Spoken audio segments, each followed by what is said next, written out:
كل العالم عم تسألني شو هي هدية محمد بن سلمان للشعب السوري اللي حاطينها بصندوق بالجامع الأموي. يعني شو هي، شو بدها تكون يعني؟ بشار الأسد حاطين لك إياه بصندوق، شو بدها تكون؟ مع إنه هو الصراحة يعني بتكون كثير حلوة إذا عن جد طلع بشار الأسد بالصندوق. تخيل هيك إنه لا، وبشار الأسد بكلسون، هي أزبط شيء بتكون. أنا تخيل هيك يجي يوم التحرير يفتحوا الصندوق كذا يطلع بشار الأسد، ولازم ما يقبلوه إلا إذا هو كان بكلسون. يعني يجوا بدهم يفتحوها او يطلع هو لابس جينز مثلا او بيجامه او هيك بنطلون، يقوم يقول لا انه لا والله عفوا نحن ما رح نقبل بهي الهديه، لازم نحن تركناه بكلسون، لازم نستلمه بكلسون. غير هيك شو بدها تكون يعني الهديه؟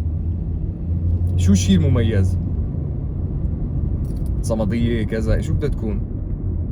خابية ذهب مثلا ليالي الصالحيه، ولازم الرئيس احمد الشرع يجيب نص الزبديه الصينيه لحتى نستلم الامانه. يعني شو بدها تكون؟ لانه هلا مثلا يعني هي بما انه للشعب، انا من الشعب ونحن برا يعني، فانا حاسس انه هلا نحن اللي صاير فينا انه مثل لما اهلك بيجي لعندهم ضيوف، فانت بتكون برا البيت عم بتكون الضيوف جايبين معه شوكولاته او شيء شغله، بقوم انت بتكون برا البيت ترجع بتلاقي اخواتك اكلين الهديه. هذا اللي صاير فينا. فوالله انا ما بعرف شو هي الهديه، بس يعني انتم خبرونا يعني شو رايكم، اكتبوا لنا هيك شيء تعليق، يعني شو ممكن تكون الهديه. سلام.